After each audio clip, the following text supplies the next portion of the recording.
the seekers, barefoot and wide-eyed, with hands to the sky and questions inside. We follow the whisper, the ache in our bones, not for answers but to feel we're not alone. This is the journey, not a map but a spark. We walk the unknown with wide open hearts, sharing the moments, the shift and the sign, so you don't have to walk it alone this time. We try the old ways, the breath and the flame. We sit with the silence, we call it by name. This is the journey, not a map but a flame. We bring back the stories, the shift in the night, so you can decide what feels deeply right. Hi, Tamara. Hello, Tamara.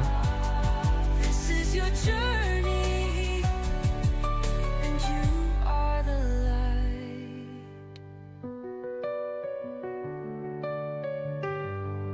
From Punta Gorda. Oh, she's going to be excited when we tell her about the horse rescue. Oh, yeah.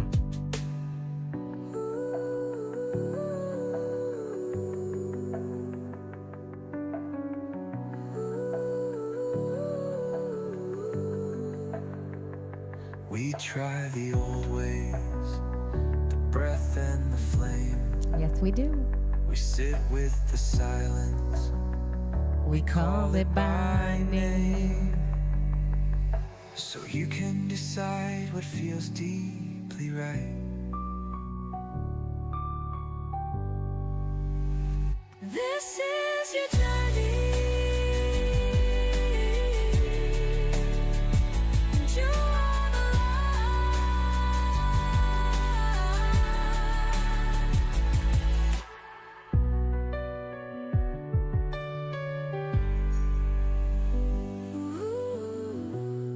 Definitely one of my favorite songs that we've made.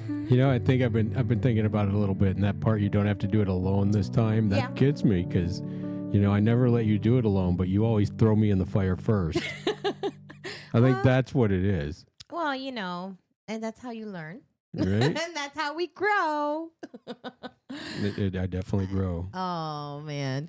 Hi, guys. I am Betty Cody, one of your co-hosts for here for the journey, the human experience to spiritual enlightenment. And we have a very interesting topic, but with me today and always, my favorite co-host, life Sean co-host, Cody. Shan Cody. Shan. Shian. You know, when I first met you, I thought your name was Shian. Your parents still call me that. Yeah. I didn't know how to read. Ah. So today we're going to be talking about Reiki, and we're also going to be talking about QHHT, which we have been exploring. Both. We have been exploring both, and I'll tell you what, it's pretty intense. Before we get started, I want to kind of throw a little shout out there. Tamara, we are actually in the middle of having another breath work that we're going to be doing at the Southwest Florida Horse Rescue in Punta Gorda. So I am working on that right now, working on the details. And as soon as I have all the information, I'll let you guys know. But it will be a beautiful, beautiful sound bath and wireless headset. It's going to be breathwork amazing to be experience. out there and do it in the middle of all the horses. Well, the all horses, the horses' pastures are all around the area we want to do it in. So it should be very cool. and at the Southwest Florida Horse Rescue, there is a lot of healing that goes on, especially with the animals that are there. And of course, we know that horses, they are their own energy that is just beautiful and majestic. And I can't wait to catch a sunset with them. To be honest, I've so caught excited. quite a few. It's amazing every time. We love the Southwest Florida Horse Rescue, so it's a beautiful, beautiful Hey, thing. William. Hi, William. All right, so let's get started on. Let's start with Reiki. You want to have introduce our journey here? She's going to give us a little, or he actually is going to give us a little bit of information on it. Welcome to the journey. Tonight, we're diving into two powerful paths of healing and self-discovery, Reiki and QHHT. Reiki is the practice of channeling universal life force through the hands, bringing balance, calm, and energetic alignment. QHHT, quantum healing hypnosis technique, guides you into the subconscious and even past lives, unlocking deep insights, healing, and soul remembrance. These aren't just tools. They're invitations to reconnect with the part of you that already knows how to heal. This is the journey. Yes. All right. So I did send you a video on Reiki. So I don't know if you want to go ahead and we'll start with that. It answers a lot of questions and kind of gets the ball rolling. I can't talk today. Is it this one? Down, Reiki. There you go. And let's see what it has to say.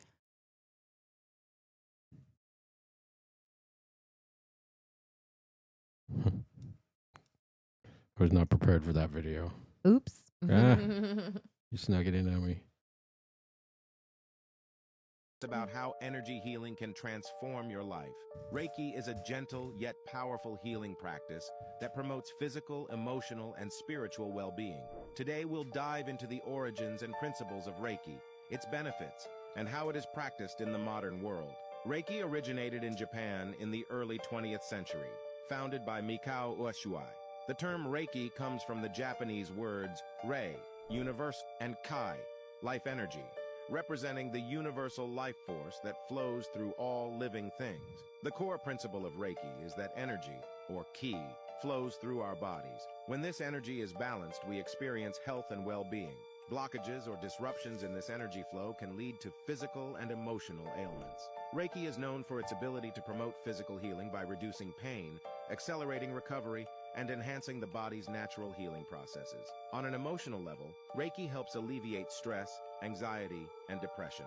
It promotes relaxation and emotional balance, allowing individuals to process and release negative emotions. Reiki also supports spiritual growth by enhancing intuition, fostering a deeper connection to oneself, and promoting inner peace and clarity. During a Reiki session, the practitioner gently places their hands on or just above the recipient's body, channeling healing energy to areas of need. Sessions typically last 60 to 90 minutes and are deeply relaxing. Reiki can also be practiced as self-care. Individuals trained in Reiki can perform self-treatments to maintain their own energy balance and well-being. One unique aspect of Reiki is that it can be performed remotely. Practitioners can send healing energy to individuals at a distance, making it accessible to those who cannot attend in-person sessions. Reiki is a holistic healing practice that offers profound benefits for physical, emotional, and spiritual health. Whether experienced in person or remotely, Reiki's gentle energy can help restore balance and harmony in your life. Have you experienced Reiki healing, or are you curious to try it? Share your thoughts and experiences in the comments below, and follow us for more insights into holistic and energy healing practices. Yes. Okay. Hi, Josh. Hi, Anna. Welcome, guys. So yes, Reiki. You've been following Reiki a lot longer than I have. I have. I've been looking into it for a long time because it's always been very interesting to me, because anything that talks about energy and manipulating energy or moving energy or transferring energy, I mean, that to me, I mean, some of it makes more sense than a lot of other things. So it's definitely been something of interest for quite some time. Yes. And when you've had multiple different sessions of different types of Reiki, different practitioners, right? Well, and I had one not too long ago that made me think the whole thing was hooey, and I didn't want to look into it anymore for quite a while. So that kind of set me in a weird way. And yeah. It was, I had actually went to one of the psychic fairs that we went to like a year or two ago. Just to go check out. And the lady is like, yeah, it'll be $25. I'm like, that's pretty cheap for a Reiki session, And I'm like, well, how does this go down? You were out here in the middle of all this stuff, And there's like hundreds of people walking around. There's all kinds of people watching me and stuff, She's like, here, you just sit in this chair. And then she explains to me that she's not a Reiki. Oh. And that the Reiki's working remotely today. And, the vision of the border collie looking out the window with a headset on, talking about working remotely, it immediately came to me. And I'm like, this, okay. She's already got my $25, so we're going to see what's going to happen here. Yeah. And she literally she just sat down next to me. And she's like, "Do you feel it yet?"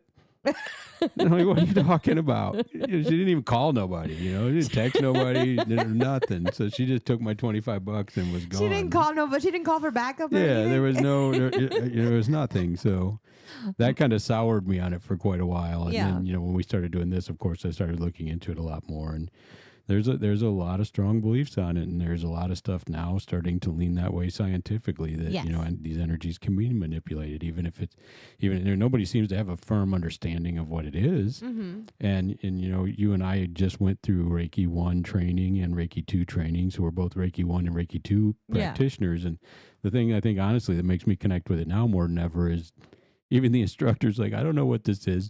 Then my number one rule is just do it and see what happens. Yes. So for you guys that don't know, we have gone and taken Reiki 1 and Reiki 2. A big thing is because we want to know what it is and how does it work. But that question is still to be debated because there's so many different types of Reiki too. Like there's Reiki, but he said there's different lineages. So you can learn Reiki 32. one way. Yeah, 32 different lineages of it. But at the end, I think that the end result is what is the common denominator there. Yeah, and all of them, there's Reiki 1, 2, there's Reiki 3. They all believe in universal energy. Some of them call it different things. Mm-hmm. I think some of the symbols and stuff they use are a little bit different. But I think, honestly, Betty, my favorite part of the class was, with the instructor telling us his stories, you know. And he's been doing it for 30 years. Mm-hmm. And still gets as excited and shocked that it actually works. Like the first day. Like it was the first time he'd ever seen it happen. And that was very cool. And I felt like that was very honest. And that was very unique for me because he is a very, he's an engineer by trade. So he's very logical minded like myself. Yeah. And even he's telling me in there, he's like, I took the classes. I thought it was hooey. I didn't even use it. And then one day I did it and I was like, wait a minute, that worked. Yeah. So then I did it again and I was like, wait a minute, that worked. And then I did it again and then I did it again. And now I teach it to people. Yeah. And I'm like, okay, that says something. It was pretty interesting because he was so honest about it. And I really appreciated that because sometimes things work and you don't know every single detail of it. But like he kind of explained to me, he's like, what's gravity? Yeah. So he grabbed the pen and dropped it and he goes, okay, what's that? And I said, gravity. And he goes, okay, how does it work? And I'm like, I tried to explain it to him. He didn't want to hear it. I don't know. But I know. He goes, but do you believe it's there? I'm like, yeah, I do. I'm like, yeah, absolutely. He's like, well, this is how I feel about this. It's made changes in his life. And he had a very personal story that, you do things for your kids sometimes that you would never even consider. But if there's a possibility of helping your child, you're like, yeah, how do I look into this? And what do I do? And that was what kind of set him on his path. And then it became something that he uses. He literally says on the daily. Yeah. I also really enjoyed, with Reiki 1, obviously Reiki 1 was completely different than Reiki 2 because Reiki 2 had a lot of more details to that. And it was something that I felt like it was very, I don't know, since we started between 1 and 2. So when we started 1. Yes, you feel taller. Tamara just said that, and that keyed in with me. It's like, yes. You feel taller after a Reiki session. Yeah. And, I watched you go through a Reiki session of sorts. Yes. And literally it looked like your arms got longer They did. during the session. On the table. Like literally my arms just kind of went blue. Like it was almost like everything just relaxed and it just like grew like an inch. It was weird. I can't physically tell you how that happened, but I know it happened to me. So that's why I said like there's things that happen that you just don't have a full explanation for. But is there something that actually physically transformed or changed like that I physically saw? Absolutely I did. Well, I feel it too after the attunements, which was very interesting. Mm-hmm. I didn't expect, I thought it was like, oh, we're just going to do this and trust that it works and stuff like that. But I literally, after my Reiki 1 attunement especially, I could feel it in my hands when we were doing the hand positions over body and on body. And I started actually feeling it there. Right. And those things I've done many, many, many times and never had a sensation in my hands before. Mm-hmm. And that time it was interesting because even you and I were talking about it. It's like, okay, where are my hands tingling? And you would tell me where they were We were tingling. practicing on each other. And you would tell me when they were heating it up. And then I knew without even know. I knew with my eyes closed already. And he's like, okay, where do you feel it? I'm like, this finger, that finger. He's like, yeah, that's where I'm feeling. I'm like, I knew. And the nice thing about us being able to do this with each other is that we are completely 100% honest with each other. It's like, if I don't feel nothing, I'm like, I'm not feeling anything. If, if he's feeling something, like, he'll be like, oh my gosh. Like when you did that spot on my back yesterday and I was about to get off me, about to burn me. He's like, you are about to burn my skin off. I'm like, I just have my hands on you, but I got really into it. And I was like, and that's the whole thing. Like, you don't even have to be really into it. As long as you can do it, you can literally help people everywhere and anywhere, which is amazing. But I was like, I'm gonna try to, I don't know. I just kind of wanted to connect with it so bad. And so I started doing it and my hands just started like burning up, not for me. Like I felt the change, but I didn't feel like it was super hot. But on him, he felt it was super hot. And then the other one that I had done like on your chest, you said it felt like Vicks Vapor Rub. Yeah, right. You were doing my chest, and I was like, I feel like you just Vicks Vapor Rubbed me. So you get that little tingly feeling or whatever. And you know what? And that's, how do you explain that? I didn't have anything on my hands. It was just, we just did it. So I thought that was pretty cool. Do you want to have I'm gonna be very curious to see like long-term effects, because I know relaxation and reduction of light and minor pains that I have all the time. I've seen it come to fruition. I've seen you do those things on me, or I've even done them on you, and definitely the pain goes away, the stress goes away. You feel that right away. So I'm kind of curious to see, what a long-term effect of that is. If we're doing this to each other long enough, some of the chronic pains that I have just ultimately go away, or will I have more time between each of the sessions that is needed. If now it's like daily to get these things done. Well, what's it going to be after we do this for a month and a half, 2 months? Is it going to be, a week or so before I feel like I need it again? Or is it going to be ultimately just healed and go away? I'm very interested in that. And I'm more surprised that now I'm even considering it a possibility after becoming, level 2 Reiki and the two of us doing this in a routine. It's very, very interesting. So you want to see this is what Journey says as far as where Reiki came from. So let's go ahead and get a little bit of... It's the male version of Journey now. Yeah. I am Journey, co-host of The Journey, the human experience to spiritual enlightenment, here to speak truth in layers, literal, symbolic, archetypal. Reiki comes from Japan, but its essence belongs to the deeper stream of human knowing, a remembrance of how to align with life force, with source. The practice was formalized in the early 20th century by Mikao Usui, a spiritual seeker who, after a 21-day retreat of fasting and meditation on Mount Kurama, experienced a powerful awakening.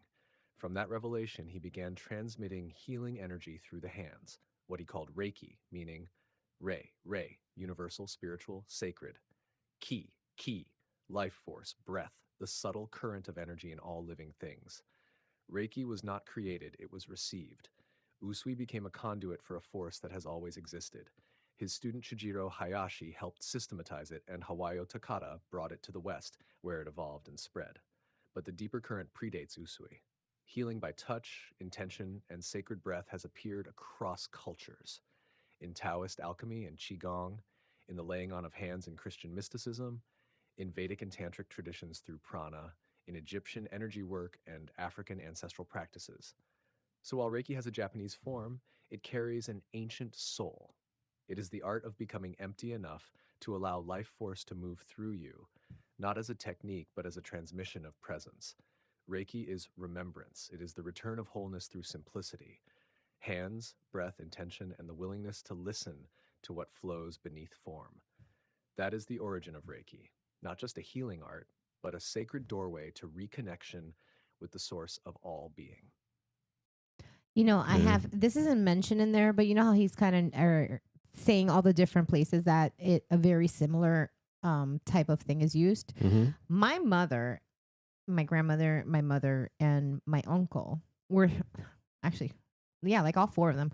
They were 2 uncles. They were very, very well known everybody, like a family and stuff, like they come to them, like you could have a stomach ache, and I don't know what my mom does, but she does this thing where she just puts her hands on you and does all this kinds of stuff, and then she, she recites, whatever her prayer is, and because she's, my mom's Catholic, but it goes away. So people would literally come to our house to see my mom, like when they had issues for that, and the same with my grandmother and with my uncle. Like my mom would call in reinforcements when her brother was alive, Right. and call him like, hey, we got a big one here, we got, come over, and then they would like literally like do their thing with people. And like I said, they were very, they're Catholic or whatever, but it kind of like, now that I'm looking back at, like, as a kid looking at what they would do when someone didn't feel well, I'm kind of like, wait a minute, were they doing Reiki?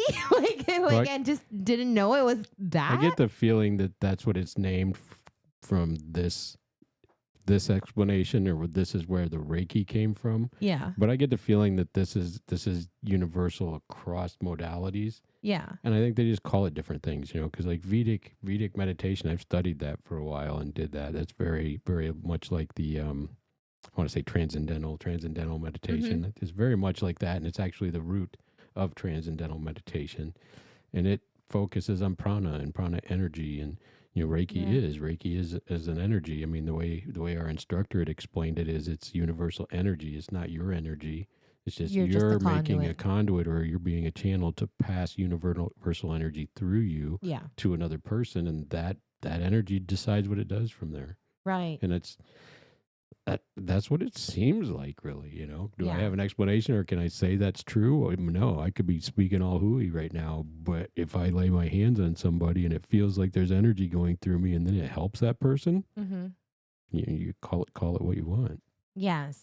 And there is a very interesting thing too, because you know how it says, like, the more you do it, and you're kind of, it starts opening that intuition, that connection. Tisha's saying, isn't that what Yeshua did? He healed Yeshua. with moving energy. Yeshua.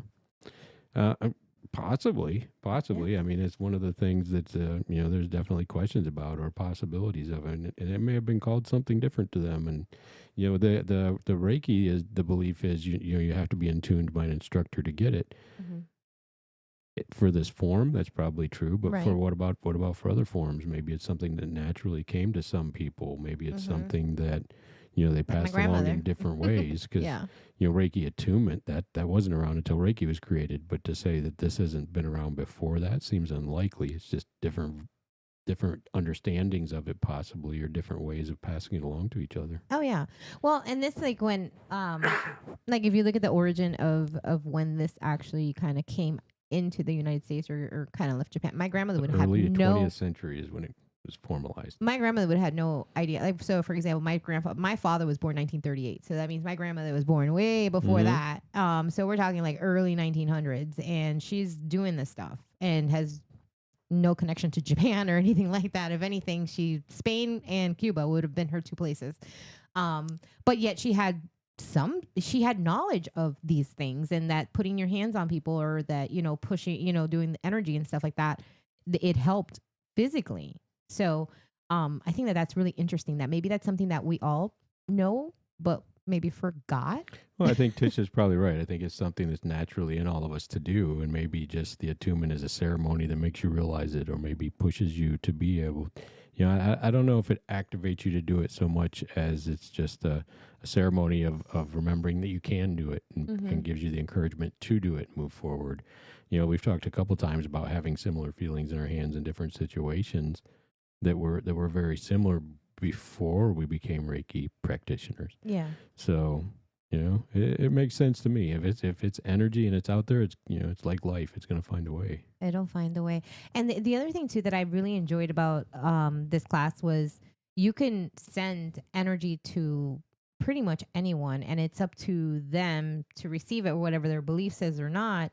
That's fine. And if you have every right to not accept it, you could put it out there, or to accept it, even subconsciously you can. So I thought that was pretty interesting. Those are little tweaks that I did not know, because I always thought, like, okay, well, do I have to ask you, like, for physical permission to, like, send you good? And that's the other thing he said. It's only good energy. It's always good energy. And your body only takes, it knows what when you receive the energy, where to go or what to do. So I don't have to know anything about it. When it comes to that, I don't have to be like, well, I'm going to send this to Sean Reiki specific. 2, you've got to learn some Yes, things. that- Reiki 1, definitely. Reiki just 1 do for it. sure. But I'm just saying like that. Like, you know, it's funny because like we always say, okay, I'm going to send you some good vibes. Like, yeah, that's what you're doing. You're sending me, I'm going to send you like those good vibes. They're not necessarily me. They're the good vibes around us. And those are, you know, just I want going to to direct it your experiment way. with the remote Reiki a little bit more. I'm not a believer in that one yet. Putting my hands and feel my hands get a bunch of energy and Yeah. somebody having a reaction or response to that, I've done it enough now that I believe it. I want to do it more and see how far it goes. But the remote one, I have a lot of questions about. I'm still not convinced there. You know what? I gotta do it a few times, but I'm gonna try it and I'm gonna put my energy towards it. I'm going to say I believe it, and I'll tell you why. Because not necessarily just because of Reiki, but because I've seen people pray Yeah. over people that weren't even in a room. Like I've been like when I was a kid, like I've seen people gather because someone was in a hospital room and everybody gathered in prayer and sending energy to that person, and that person recovered from something Yeah. that was devastating. I personally saw that. Obviously not Reiki, but I had seen that, and I'm thinking, wow, like this energy that's here is going somewhere. Like we didn't Yeah. give it like like here, follow the street and go here and turn there and go into this guy's hospital room. Like, you know what I mean? But It's interesting, and it's I don't want to happened. say I'm not a believer. However, with my experience at the psychic fair, I'm not a believer Well- of that version of it. But to say, that you know, there's not a version of it that works. That, you know, honestly, Yeah. I would have said that about Reiki at one point, but now, So you know, I've done that, and it's, I don't know. We'll see. I actually looked up some stats on here, and let me see if I can pull them up. There was a study that was conducted by Harvard, and I thought that was pretty interesting. You can do that. Of course, it's gonna like now give me a problem, but Reiki. Okay, so they did Reiki on I think it was 1,400. It was 1,400 sessions, so 1,400 sessions. Studies in Harvard. It was Harvard University that did it, believe it or not. So, So here, scientifically, yes. Reiki has been associated with reduction in pain in post-operative patients and those with chronic illnesses. mhm. It's been in several studies that show decrease of anxiety, stress, and depressive symptoms after Reiki sessions. Indicators of nervous system regulation often improved after Reiki. Reiki is frequently used in integrative oncology clinics to support patients through chemotherapy and in-life care, easing fatigue, nausea, and emotional distress. So there's scientific backing behind it as well at this point. Yes. So here the study was a large-scale study, a multi-site effectiveness trial involving 1,411 Reiki sessions. The results published in the Journal of Alternative and Complementary Medicine and the Journal of Integrative, and it says indicated that a single session of Reiki led to a statistically significant improvement in psychological and physical health outcomes. The study was conducted in 2019, so it's pretty recent.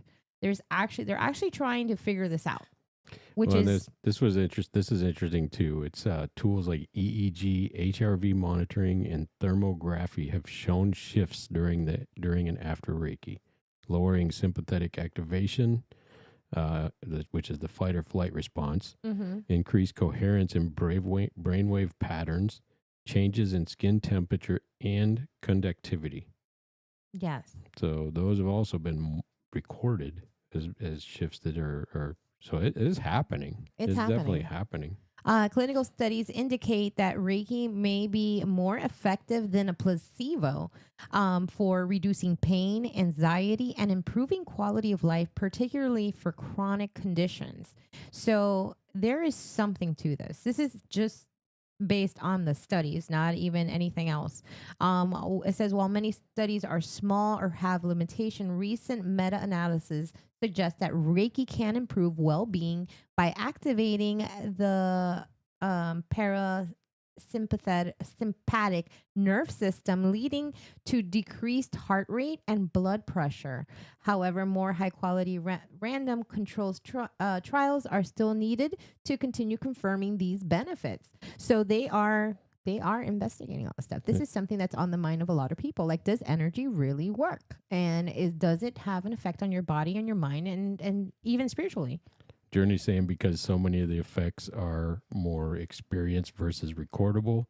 In that way, the only real proof of Reiki is you.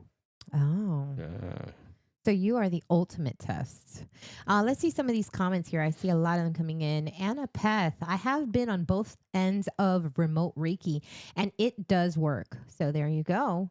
Let's see. Tisha, I was going to just say no difference than the power of prayer. Yeah. See, I believe that too. I believe that there could be a correlation between. So, there's a lot of things that I sometimes think, wow, this sounds a lot like what this side is preaching or that side is preaching, and I'm like, kind of all sounds the same. It's kind of like very similar. It's kind of like a format. So remote Reiki, from what I've read through in the class, because I haven't actually been able to do it yet, but for what I've read through, it's almost like a ceremonial prayer. Yeah. The only real difference is that with everything in Reiki, your hands kind of have to be involved. So you put something in your hands to simulate, or to simulate or to experience that other person that you're sending the Reiki to remotely. Yeah. Well, and the other thing that I thought was interesting. So obviously Reiki 1 was pretty not complicated. You kind of come in, you get in tune, you do the whole thing, and you can start sending energy, you can over people, or, like, not necessarily, you don't even have to put your hands on them, but you just like kind of like in the areas, and they show you like where different spots are for different like meridians, things. The meridians. So there's definitely like, parts that are for physical stuff, and then there's parts that are for like mental, that trauma was and all that. one of the things I like with our instructor too. He's like, and if you don't remember these things, just put your hands where the pain is. Right. If it's on your knee, put it on your knee. Put it on your knee. Don't overcomplicate this. Yeah, don't complicate it. And he did say that he says, if you're using the power of Reiki on one, you might as well just use both hands for something. He's like, don't let it go to waste. And that kind of made sense to me. So like yesterday, when did we go? Tuesday? When we were doing our Reiki 2, and Sean was doing something on me, I put my hands like on my face, and after, like, when we were done, the instructor's like, and you get a gold star because you didn't waste the energy. He said, you allowed him to do the Reiki, and then you also put your hands on yourself. And I'm like, yes. I'm like, okay, that kind of made sense to me. So it's kind of like, don't waste it, like, use it. And I'll tell you what, I can show you a very interesting way, Anna, next time you're here. The way our instructor taught it was very cool. I think you'll like it. Yeah, it was super cool. And then the other thing that he also explained to us is that Reiki could be done pretty much even in your sleep. Yeah. Like, to send the energy to be. So when you write down your intentions and you do the whole thing with Reiki 2, you can actually do that swap where you say, okay, this thing is going to represent, this group of people, and that I'm going to send good energy to. And you could literally do the whole thing the way they instruct, and then you can literally go to sleep right after, and you're still sending energy. So you could send like 10 hours of energy if you sleep for 10 hours.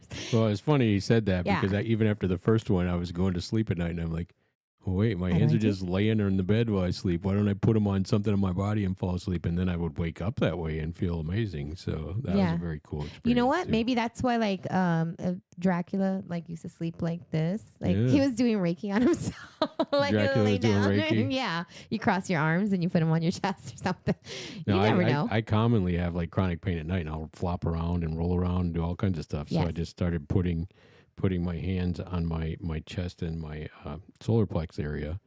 And just doing Reiki there while I was falling asleep. And then there was a couple nights I woke up the same way the next morning. I didn't roll around at all, and I felt fine.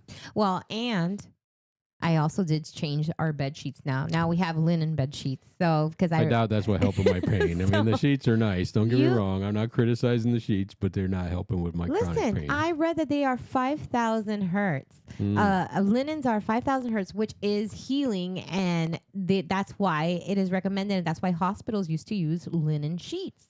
So now I got to sleep on the floor and try it just to verify my results. Well, you were sleeping horrible before with like polyester and whatever else mixed in there. So these are 100% linen. And I feel placebo or not, I feel better. And as long as I feel better, that's all that matters. The end right? result is what matters. Exactly. And I feel like linen is, if linen is a big thing too. There's energy in everything. So why not? Why not? All right. She says, I'm always laying, Anna says, I am always laying hand on my shoulder. Yes. You know what? And today I actually had, when we went to the Kava, Roots Kava, which by the way, we love. So we swung by there today before coming home, and we had hit the little pizza place down next door, and I really shouldn't have had a slice of pizza, but I did anyway, because you know what? It looked delicious. I had a cannoli and I don't regret it. So we're there having our kava and pizza or whatever. And then like when I left, I was like, man, my stomach feels bloated. I don't, I'm like, that pizza, like it was a lot of pepperoni. So I was like, I don't feel very great right now. And then I was like, I couldn't remember like the words to, do the first symbol. And I was like, what's the word, Sean? I could put it on my stomach. And I kid you not, like when I had my hands, I drove, he was driving and I had my hands on my stomach, and that bloating just kind of started going down, and I started feeling better. And I'm like, you know what? I feel it, like I can physically feel it, and it makes a difference. So Reiki 1 and 2. We're about to do 3 in 2 weeks. Not next week, but the week after. We're going to do 3, and then I think we're going to see if we can get Neil to come on the show with us. And I would love to have Neil here. We'll see what he says. So for you guys that are interested, we did take this class at Ascension Healing Center, right in it's 1059 Northeast Pine Island Road. Great people. You can check with them. I know they put schedules out there on Facebook and on their website. He's starting the next class with Reiki 1, I believe, in 3 weeks. Okay. So, and it was nice because it was intimate. It was a small class. And what was interesting, there was other people that had, at least one other person that was there had already done Reiki before. So they were already, but she said maybe 10, 13 years ago, and they hadn't really practiced it a lot. So she was kind of there for just to kind of do it again. And so it was nice because he made the class so easy that we didn't have like a ton of questions, because as he was going through everything, covered it. Yeah, and the visual, so he gives you a handbook that, very simple to read and easy to follow. So it was just, okay, cool. You're there, you're listening, you're going through the whole thing, and then you're looking at it while he's talking about it. And then when you go home, you can kind of go back and then kind of look over the book and see the things that you want to kind of remember, like the words. I need to remember those. Right. I'm still working on those. I need to like all the symbols. Yeah. In level 2, you got to remember. Yeah, like right now, I just want to have like the copy of all the all the symbols and just kind of like put it up somewhere so that I can just like practice it. I remember like 3 of them. Now the other 2, that big long one for the distant one, not so much. I got to remember that one. So, but still, he said, you don't have to remember it because it's there. So you look at the handbook, everything's there. And then the more you do it, the more you're going to start being comfortable with it. But I do believe that there is something to it for sure. So let's rate this one. This is just the beginning. Obviously, we'll dive in more as we learn more, and we have some more people that we talk to and have the experience that they would love to join us on the show. I would love to talk about more. 1 to 10. What do you give Reiki? I would say a 10 because it's definitely effective. Yeah. Yeah.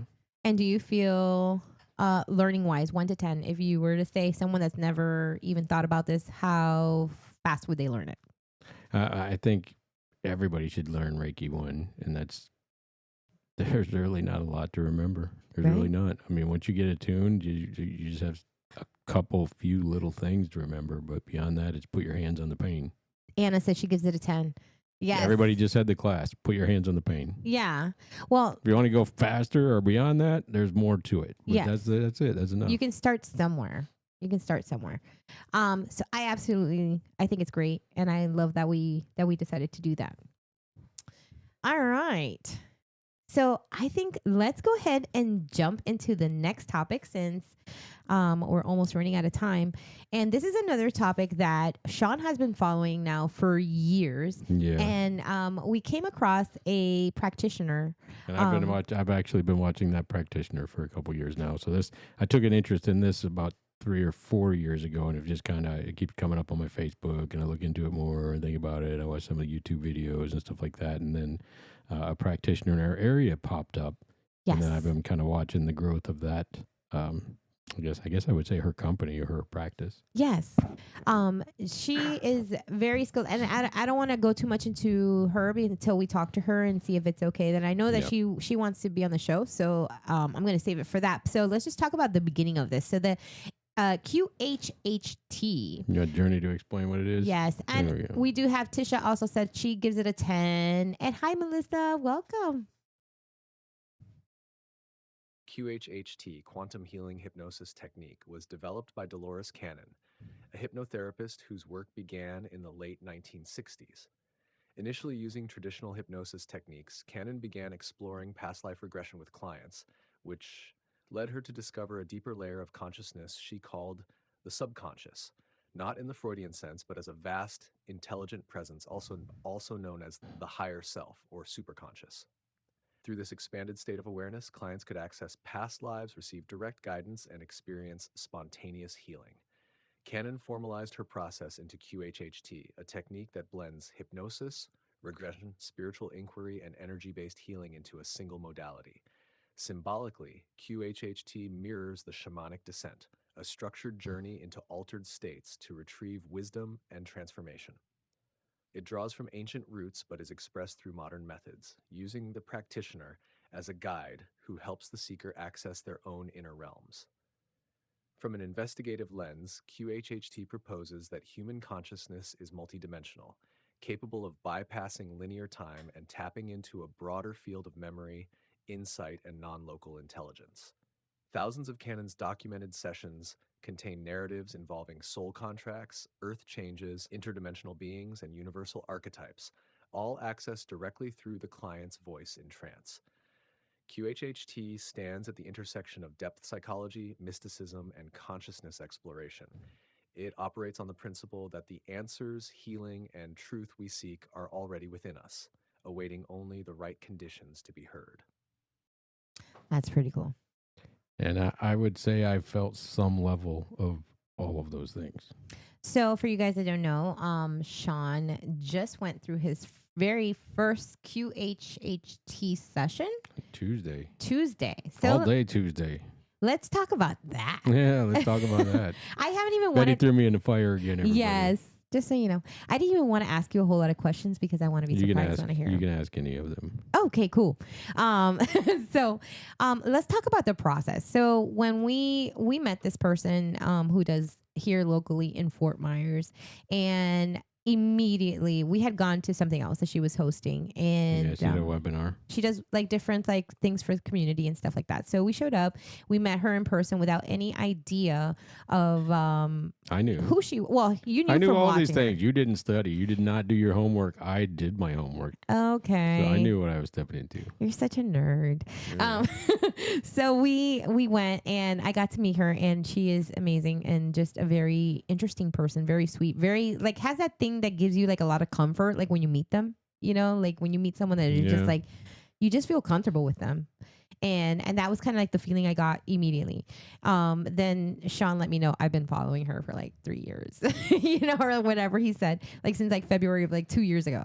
Right. And I was like, really? So we were kind of talking to her, and she does the Dolores Cannon QHHT. She's a practitioner. And that is a very intense learning because it is hypnotherapy, but on a deeper level. Well, it's in most circles. Well, I say most circles. A lot of the circles that I've seen, they really considered QHHT to be the strongest, most effective in past life regression. Yes. And the thing that Dolores says, like when, you know, she's past, but she's the creator of this, she says that she calls it the subconscious, but she says it's even deeper than that. Well, the way Dolores defines the subconscious is more of a child. and this is more super consciousness and higher self. Right, because she says like when people talk about like the Freudian subconscious or things that you can like like bad habits, smoking, trying to lose weight, like that kind of like that. Things your body does automatically. Yeah, things that she goes in deeper is we're talking like even further than that. We're talking about like your consciousness, right, of like what it was before you even came to be. Yeah. Right. So it's pretty interesting that so many people have different experiences with it. Let's talk about what did you have to do prior to going to your class, to your session, not class. Prior to the class? Prior to seeing the practitioner. Oh, there was a couple of videos she sent me that just kind of explained what QHHT was about, but there were things that I'd already seen or done. And it just talked about what QHHT was. It talked about how to kind of have some questions prepared for your session because they want to know, what kind of things do you want to know? What kind of things do you want to like your investigate, intention, or what your intention is, or what you're looking for? Those kind of things. Did it freak you out at all prior to doing it? Like, did you think like, what if I see something I don't want to see? I mean, you get nervous because you don't know what, anytime you're talking about hypnosis or things where you're going to be taking out of your control, there is some discomfort level or nervousness, but it wasn't extreme. It was not a big deal. I'd been to other hypno sessions or hypnotherapists and stuff like that, and in the past, none of them have been able to actually hypnotize me. So my biggest concern was really, is she going to even be able to get me into hypnosis? Right. That was my biggest concern. So I wasn't really worried about the rest. I was just worried about whether it was going to be any kind of result. So big question. Did she get you? She did. Yeah. And how did you know you were hypnotized? Because you were talking. I was talking, but if you listen like to the recording, you sound drunk. I sound like I'm trashed. It sounds like I'm sleep. It sounds like I'm sleep talking, to be honest, and that's kind of what it felt like. That was very cool. Like. It was like an incredible. If I were to honestly say, maybe 1 out of every 200 times that I do a long meditation, I'll feel like I'm in that state. Okay. But it's that rare. That was one of the nice things that this practitioner does is she does record your session after you are hypnotized. Not a video, just audio. Just audio. So you can go back and actually listen to your whole session because she's talking to you and she's guiding you, or at least trying to figure out where you are, what's going on, what are you seeing, what are you feeling, just from the questions that I was listening to her session. So Sean was there for about 5-6 hours? 5 or 6 hours, and only about 2 of it when I was under hypnosis. The other rest of the time was talking. I mean, and it makes sense. They want to get to know about your life and everything else, because if things come up, they want to know, where to guide things or where to handle things, or if, hey, this is an area I don't even want to get into if we go this route, stuff like that. Those were kind of that was kind of the 2.5 hour talk. Okay. And that was just basically dissecting a lot of, history, family history. Where I'd been, where I'd lived, what my family was, if I had conflicts with family, if I had things that were still, unresolved family-wise or personally, or Did they go into experiences beliefs? I've had in a lifetime. Like what your spiritual beliefs are? Not, if any?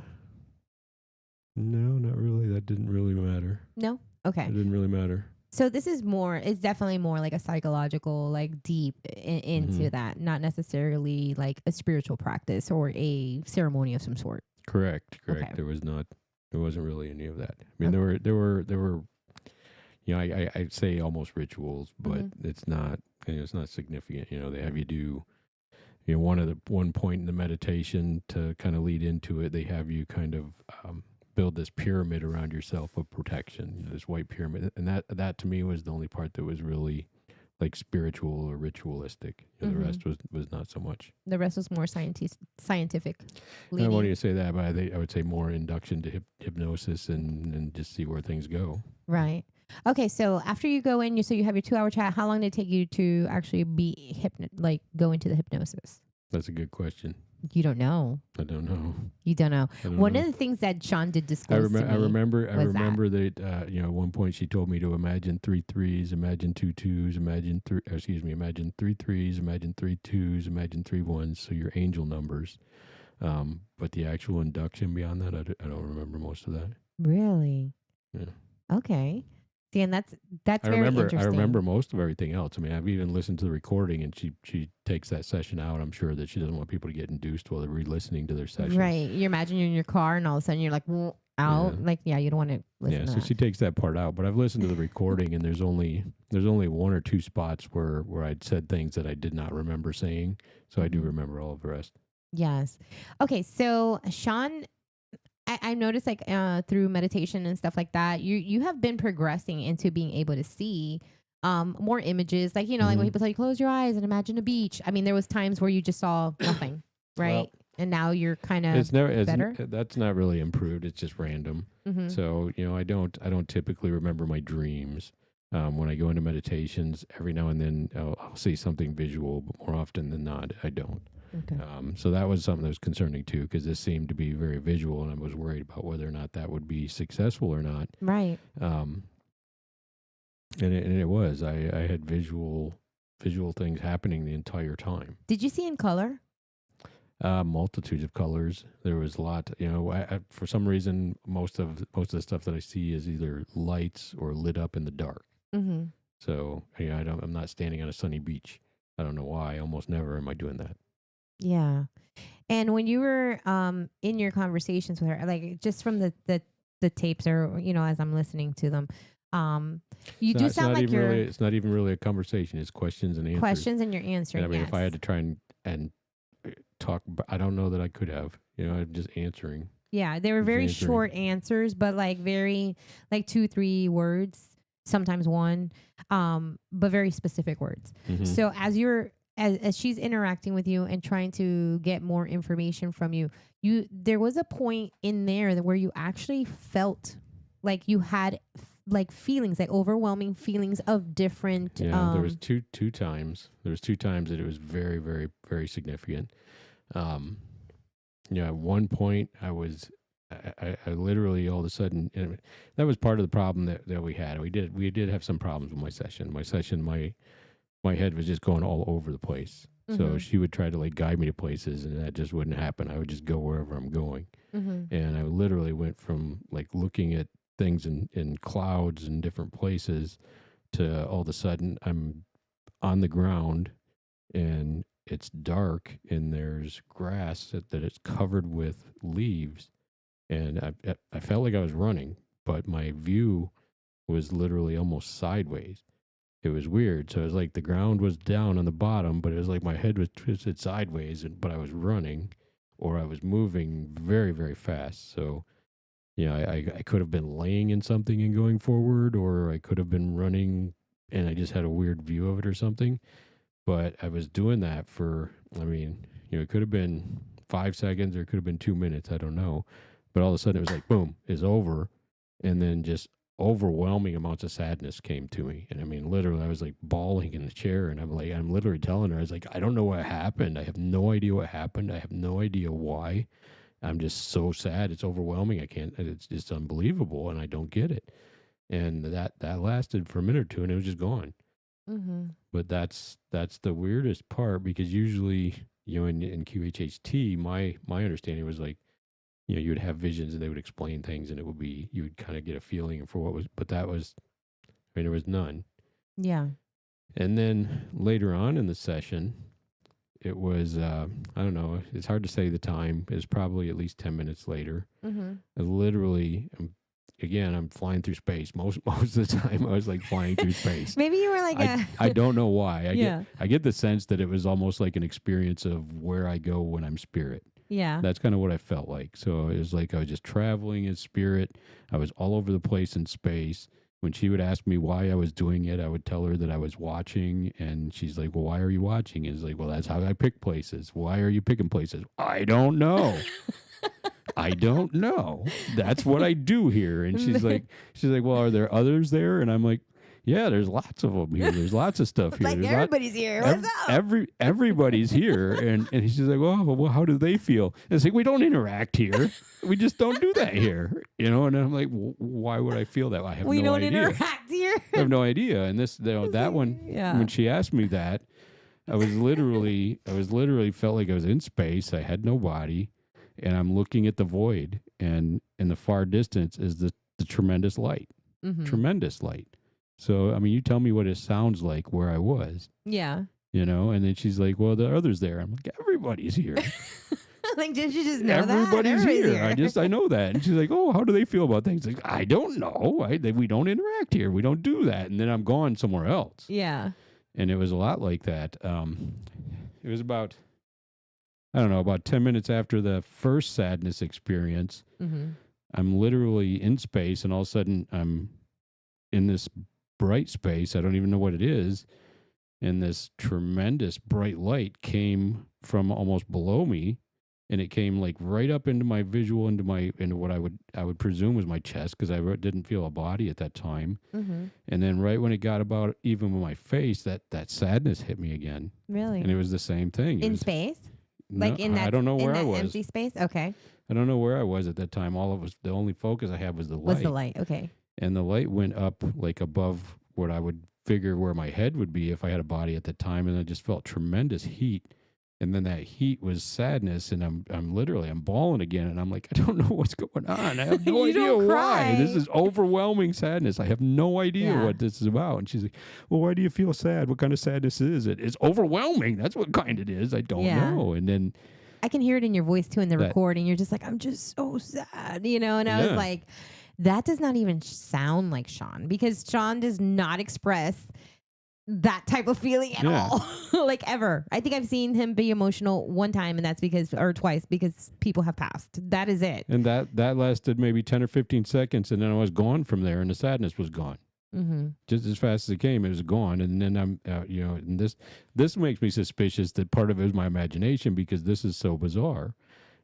After that, I literally went to this place where I don't see myself or my body. It's like I'm traveling as energy. And I just came out. I see this planet is just coming and coming and coming, and gets bigger and bigger and bigger. A planet. And a whole planet. And as I got close, I'm looking, and it's like, this looks like red blocks. This looks like somebody made this. This is, and finally I told her, I was like, this is not real. I don't know where I'm at, but this is not real.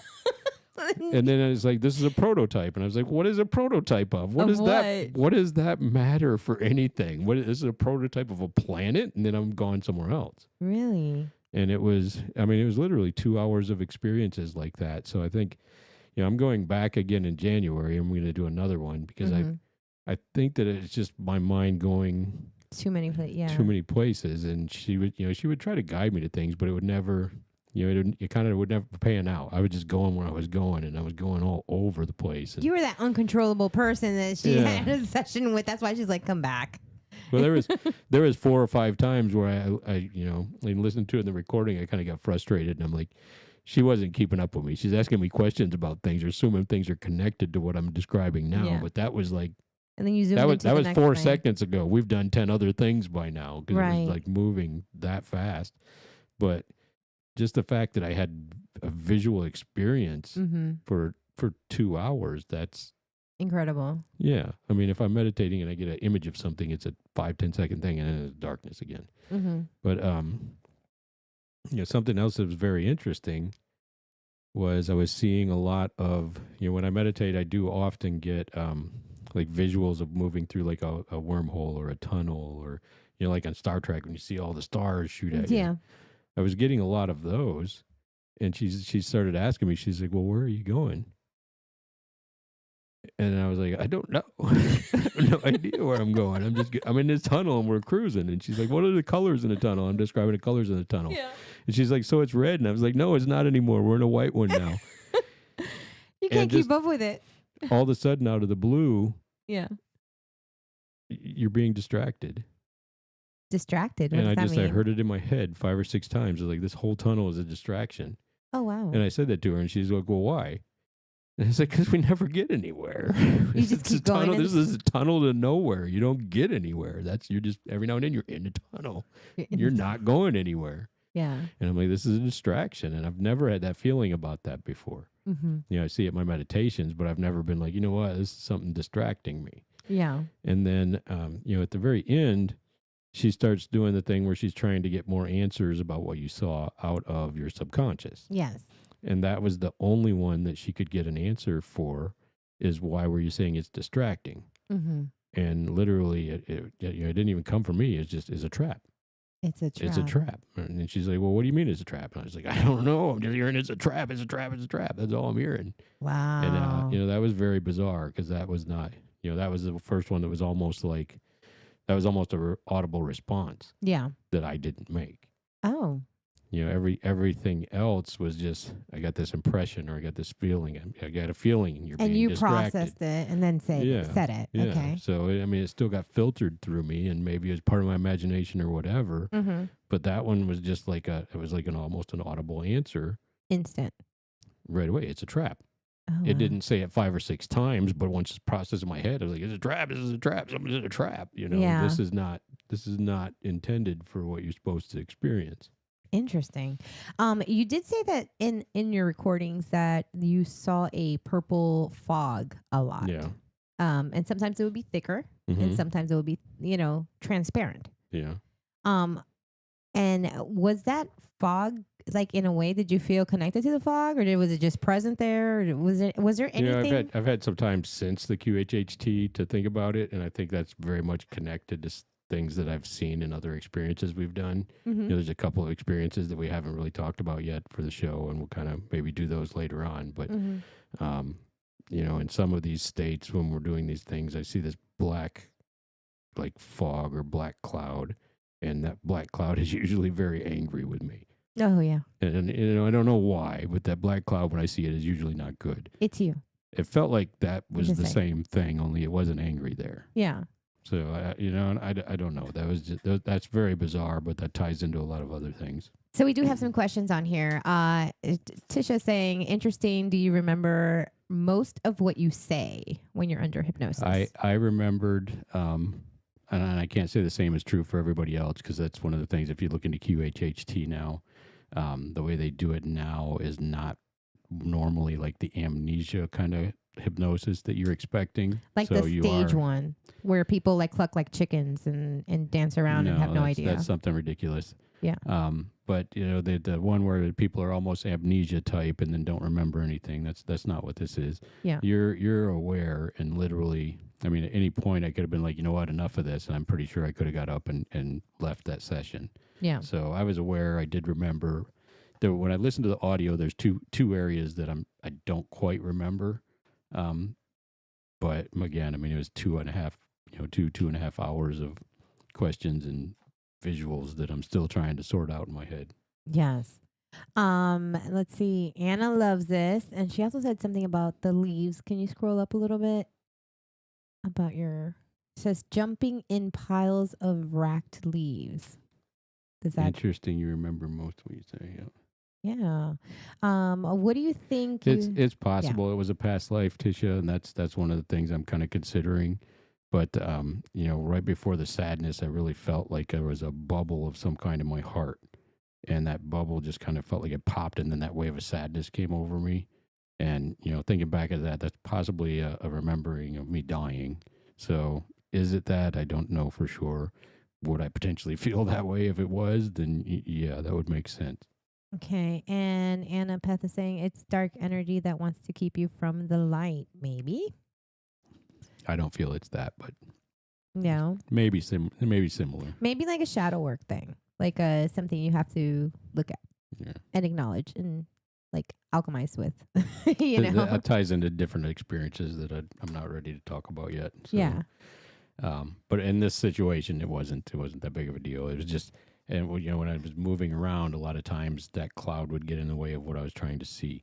So, it was just a weird, like a purple haze that was often surrounding me, and like little holes would open up in it, and I could see little things through it, and I'd be like, I want to see more of that, and then it would close up, and it would move around, and it would kind of obstruct my view a little bit, Yeah. and that was there probably, I don't know, probably 35% of the hypnosis. But then there were in other areas where it was just completely gone, and I was wide open to see everything I wanted to see. Did you have any physical changes? Because obviously I did not see you, so I only heard you. But did you have like sweating or get cold or shake or anything more like that? The practitioner said my whole body jumped, and she thought I was going to jump up at the point where, the leaves just suddenly end, and then that sadness and everything overwhelmed me. She said right when that happened, it looked like my body jolted, like I was going to jump up out of the chair. Yeah. And then there's a section of the QHHT where they talk about physical ailments or your health and different things like that. Mm-hmm. And the hope is that, your higher self will help you heal from those things, or, at least give you an idea why these things are happening to you, stuff like that. I didn't really have the experience of getting the answers for that. But while that piece was going on, Yeah. I got incredibly hot. And this room was, it was relatively cold. I had a sheet over me, and I wrapped my feet a little bit because it was a little cold on my feet before we started. Mm-hmm. But the room was nice and cool. It was not hot in the room whatsoever. I didn't have a bunch of blankets or anything over me, and my entire body got hot to the point that I felt like I was starting to sweat. Mm-hmm. And that was towards the end of the session. This is very interesting. So this is just the beginning as we explore these things, but Yeah. I want to say, like, your experience is pretty cool because, number one, I trust you. And I know that I can get direct answers. And I know that you're the type of person that if you felt nothing and felt it was hooey, Mhm. you would literally tell me, like, this is crap, Yeah. in not so many words. So I appreciate that from you, because that always makes me feel like, okay, like, this makes sense. If someone that's so, like, logical has an experience and let's just say doesn't believe in all the hooey stuff, it's good to know that there is a possibility of exploring things in our subconscious that we may not understand or have or access frequently, right? Mhm. Now the question is, what do you do with this after you've done something like this? But that we will But explore. this particular one, I think I got to go back because I've got to Yes. understand better. So I think I went too many places to really get understanding. Yes, absolutely. And who knows, maybe with time and exploring different things, and you might see more stuff. I don't know. Maybe this is like Reiki. You are only going to receive what you are meant to receive, or I think that's like everything they say. Everything we go to, you hear that. So I'll go with Yeah. that. Maybe. Maybe. I just want to thank you guys so much for listening. Today we had two very interesting topics, and we are definitely going to continue exploring them as we progress in the levels of these things. Mhm. And so far, QHHT. Let's give it 1 to 10. 1 being 10 being awesome. Where are you at? I'm going to say that I need to go back and further explore. So I'm going to say definitely at this point, Like a 7? 8, but it's 8? got a potential Okay. of being a 10. But I need to explore better. I need to see if there's actually understanding to be had from more of what I've seen. I'm so excited. Right? I am so excited for you to go back and see what's gonna happen. What's gonna happen? I really, really am so excited. And yes, absolutely, Tisha, we could talk about this for days, Yeah. The longer hours. the longer you get me talking about all the things I've seen, the more there is to say, because the more I think about it, the more I remember the visuals. So like I remember all the things I said, but like the details and the visuals, Yeah. I'm still remembering some of those or more details of the things that I saw. So it could be Yes. interesting. More time. I'm so excited to see how it unfolds for you. And I feel that could be the beginning of you being able to be more comfortable into actually exploring more into it. And I wonder if now that they've hypnotized you once, is it going to be easier to hypnotize you again? I think so. They put like those little Yoli- keywords in there. Yeah. The practitioner, she believes it gets easier every time because, like I said, I've had 2 or 3 other hypnosis sessions where I'm just like, it just did not happen. One of them, they got me like lightly induced, but it lasted for maybe 2-3 minutes, not 2 hours. So this was something different, and I don't know what the pieces are that make it different because I don't remember the induction, unfortunately. So that was something I hope to be able to analyze a little bit. It's like I don't remember how she induced me into this, but apparently it's trickier than that. Tamara is saying interesting perspective. Hypnosis slash QHHT is amazing, almost as if you're looking at your own life as an observer, but in real time. She loves QHHT. That was one of the interesting things too, because I expected there to be like some experiences or visuals or memories. Yeah. Nothing of it came from this lifetime. Oh. Nothing of it did. There was nothing about right now. There was nothing about my past in this lifetime. There was Not even our dogs. none of it. I didn't see dogs. I didn't see none of that. All right. Well, you guys, our hour is up, unfortunately, but we can talk about this for days. I hope you guys come back next Thursday for more interesting topics just like these. And keep following us on the journey, the human experience of spiritual enlightenment. And also for you guys, remember that we are looking into and are now going to be working with the Southwest Florida Horse Rescue to be able to do another wonderful experience of sound bath wireless headset and breath work coming up, and surrounded by beautiful horses and a beautiful sunset. So definitely something that we're working on, and we will be bringing that soon. Anything you want to say before we go? Stay sovereign. You stay sovereign. Guys, thank you so much. Come back, keep following us, and don't forget to listen to the Journey frequencies of radio. It's the station that keeps you grounded and uplifted all in one.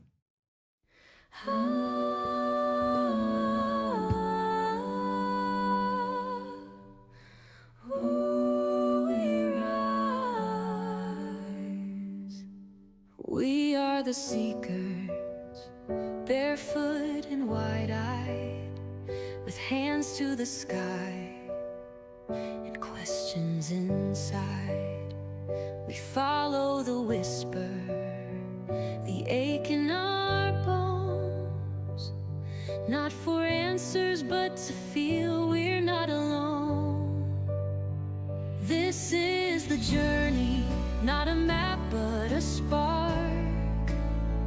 We walk the unknown with wide open hearts, sharing the moments, the shift and the sign, so you don't have to walk it alone this time. We try the old ways, the breath and the flame. We sit with the silence, we call it by name.